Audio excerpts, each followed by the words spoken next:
नमस्कार दोस्तों, महर्षि गौतम शिक्षण संस्थान के YouTube चैनल पर आप सभी का हार्दिक स्वागत है। मैं हूं प्रदीप चौहान। आज मैं आपके लिए लेकर आया हूं विषय जीव विज्ञान कक्षा 11वां और 12। कक्षा 11 में चैप्टर नंबर 14 और कक्षा 12 में है चैप्टर नंबर 11 पादपों में श्वसन। इस चैप्टर में आज हम जो टॉपिक शुरू करने जा रहे हैं वो है एटीपी का संश्लेषण। तो एटीपी के संश्लेषण के लिए जो रसायन परासरण सिद्धांत जो पीटर मिशेल ने प्रतिपादित किया था, आज वो टॉपिक हम ले रहे हैं पहले इसमें। तो एटीपी संश्लेषण का रसायन परासरणी सिद्धांत। तो इस सिद्धांत का प्रतिपादन करने वाले जो वैज्ञानिक हैं उनका नाम है पीटर मिशेल। क्या नाम है उनका? Peter Michel. इन्होंने ये सिद्धांत जो है सन 1961 में जो है प्रतिपादित किया था। और इस सिद्धांत के द्वारा कौन सा? एटीपी संश्लेषण का रसायन परासरणी सिद्धांत। तो ये जो रसायन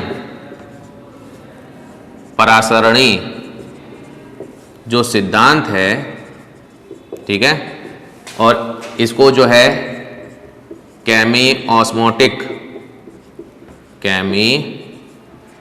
ऑस्मोटिक परिकल्पना भी कहा जाता है।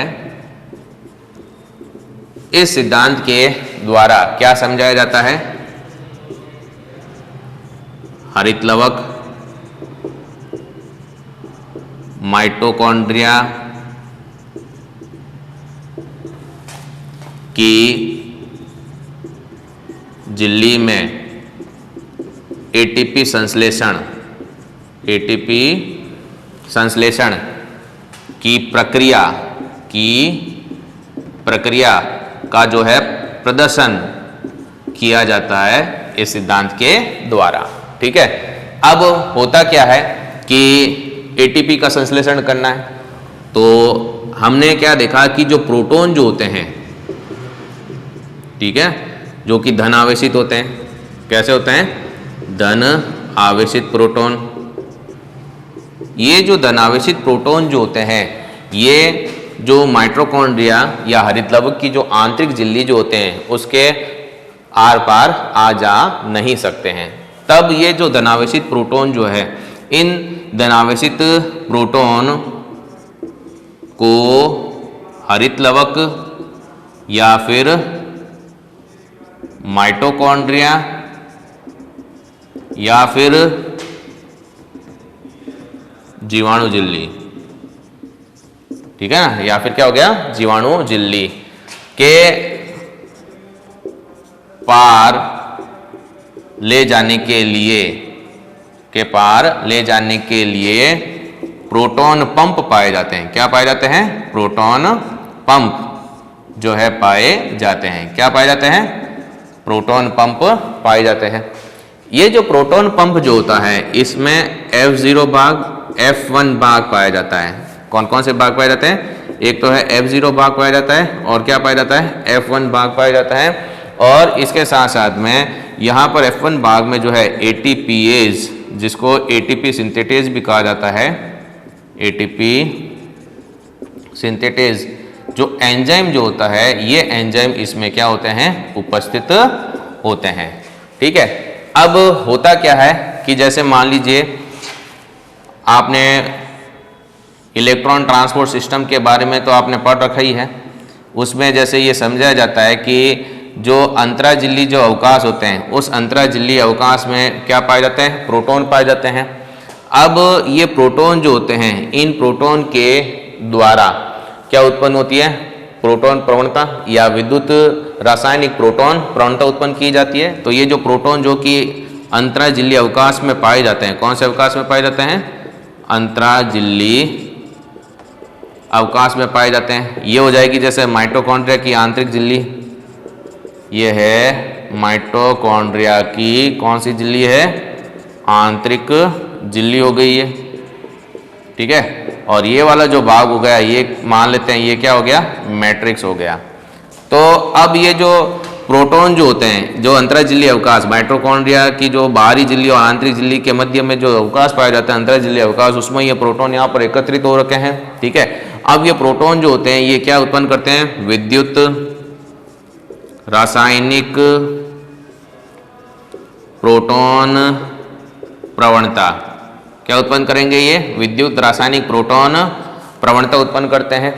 और ये जो प्रोटॉन प्रवणता उत्पन्न होती है, इसके मुख्य जो है 2 घटक पाए जाते हैं। कितने घटक पाए जाते हैं? इसके मुख्य 2 घटक पाए जाते हैं इस प्रोटॉन प्रवणता के लिए।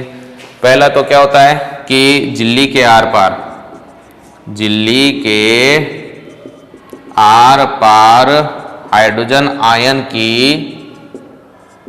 सांद्रता में क्या उत्पन्न हो जाता है? अंतर। और जो दूसरा घटक जो होता है वो है झिल्ली के आर पार विद्युत विभव में अंतर। और ये दोनों अंतर ही मिल करके, ये दोनों अंतर जो है, ये दोनों घटक जो है, ये दोनों घटक मिल करके उत्पन्न करते हैं प्रोटॉन चालन बल।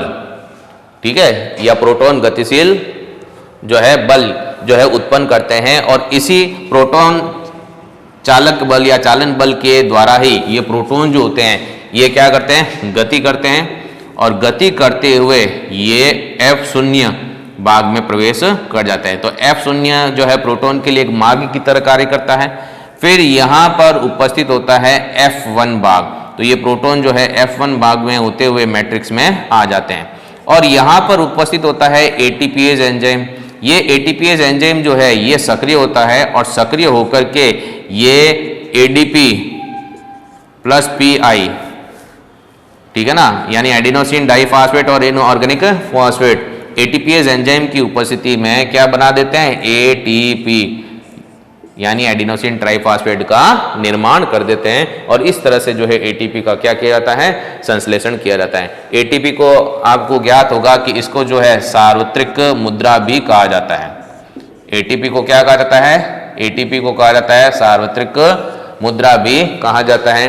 अब जो प्रकाश संश्लेषण और जो श्वसन की जो क्रिया होती है उनमें जो ATP का निर्माण होता है वो अलग अलग 2 विधियों के द्वारा होता है। अगर मान लीजिए श्वसन क्रिया है तो श्वसन क्रिया में जो ATP का निर्माण होता है और ATP का निर्माण होता है वो जिस क्रिया के द्वारा होता है उसको कहा जाता है ऑक्सीकीय फास्फोरिलीकरण। उसको कहेंगे ऑक्सीकीय फास्फोरिलीकरण। क्या कहेंगे उसको? ऑक्सीकीय फास्फोरिलीकरण। ये हमने ETS में इलेक्ट्रॉन ट्रांसपोर्ट सिस्टम में हमने पढ़ा था, क्योंकि उसमें ऑक्सीजन की उपस्थिति में ADP से ATP का निर्माण होता है तो उसको क्या करता है? ऑक्सीकीय फास्फोरिलीकरण। अगर मान लीजिए प्रकाश संश्लेषण क्रिया है तो प्रकाश संश्लेषण में जो है प्रकाश उपस्थित होता है और प्रकाश की उपस्थिति में जो है ADP से किसका निर्माण होता है? ATP का निर्माण होता है। तो प्रकाश की उपस्थिति में जब ADP से ATP का निर्माण होता है तो उसको प्रकाशिकीय फास्फोरिलीकरण कहा जाता है। क्या कहेंगे उसको? प्रकाशिकीय फास्फोरिलीकरण कहा जाता है। तो एक बार फिर से समझेगा, हमने ATP संश्लेषण का रसायन परासरणी सिद्धांत समझा। ये सिद्धांत प्रतिपादित करने वाले जो वैज्ञानिक हैं उनका नाम है पीटर मिशेल। सन 1961 में इन्होंने जो है ATP संश्लेषण का ये रसायन परासरणी सिद्धांत जो है प्रतिपादित किया था। रसायन परासरणी सिद्धांत को केमियोस्मोटिक परिकल्पना के नाम से भी जाना जाता है। अब इसमें ये जो सिद्धांत होता है ये सिद्धांत हरितलवक और माइटोकॉन्ड्रिया की झिल्ली में ATP के संश्लेषण की प्रक्रिया का क्या करता है? प्रदर्शन करता है। क्यों? क्योंकि हरितलवक माइटोकॉन्ड्रिया की झिल्ली में ही जो श्वसन और प्रकाश संश्लेषण के लिए आवश्यक जो एंजाइम होते हैं वो उपस्थित होते हैं और इन्हीं एंजाइम और इलेक्ट्रॉन वाहक की सहायता से इलेक्ट्रॉनों का वाहन होता है और उस प्रक्रिया के द्वारा ही जो है ATP का क्या किया जाता है? संश्लेषण किया जाता है।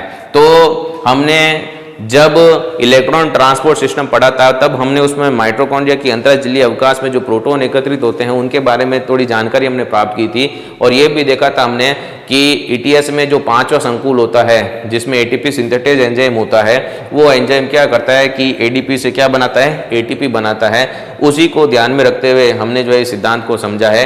क्या किया कि जो प्रोटॉन, ठीक है ना, वो प्रोटॉन जो कि हरितलवक और माइटोकॉन्ड्रिया में उपस्थित होते हैं, वो प्रोटॉन आंतरिक झिल्ली को भेद करके मैट्रिक्स भाग में नहीं आ पाते, यानी कि आर पार नहीं आ जा सकते हैं।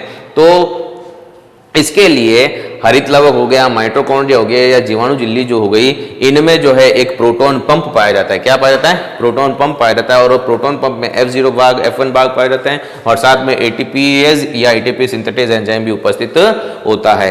अब इसमें क्या देखा गया कि जो अंतराझिल्ली अवकाश में या जो माइटोकॉन्ड्रिया की जो या हरितलवक की जो ल्यूमेन पाई जाती है, अवकाशिका जो पाई जाती है, उसमें जो प्रोटॉन एकत्रित हो रखे हैं उनके द्वारा जो है विद्युत रासायनिक प्रोटॉन प्रवणता उत्पन्न की जाती है। अब ये जो विद्युत रासायनिक प्रोटॉन प्रवणता उत्पन्न हो रही है, इसके लिए मुख्य 2 घटक होते हैं। पहला घटक तो क्या होता है कि झिल्ली के आर पार हाइड्रोजन आयनों की सांद्रता में क्या होता है, अंतर होता है। और साथ साथ में झिल्ली के आर पार जो है विद्युत विभव में क्या पाया जाता है, अंतर पाया जाता है। और इन्हीं दोनों घटकों की सहायता से जो है प्रोटॉन चालन बल उत्पन्न किया जाता है। और इसी प्रोटॉन चालन बल की सहायता से ये प्रोटॉन जो होते हैं गति करते हैं और गति करते हुए F0 भाग से होते हुए F1 भाग से होते हुए मैट्रिक्स में आ जाते हैं। और यहाँ पर आप देखेंगे कि F1 भाग में एटीपीएज एंजाइम होता है और इसकी उपस्थिति में एडीपी से क्या है, एटीपी का निर्माण हो जाता है। और इस प्रकार से एटीपी का संश्लेषण होता है। अगर श्वसन क्रिया की बात करें तो उसमें एटीपी का निर्माण जो ऑक्सीजन की उपस्थिति में होता है तो उसको कहा जाता है ऑक्सीय फास्फोरिलीकरण। और प्रकाश संश्लेषण में जो है प्रकाश की उपस्थिति में एडीपी से एटीपी का निर्माण होता है, उसे प्रकाशिकीय फास्फोरिलीकरण कहा जाता है। और एटीपी को जो है सार्वत्रिक मुद्रा के नाम से भी जाना जाता है। नोट कीजिएगा इसे।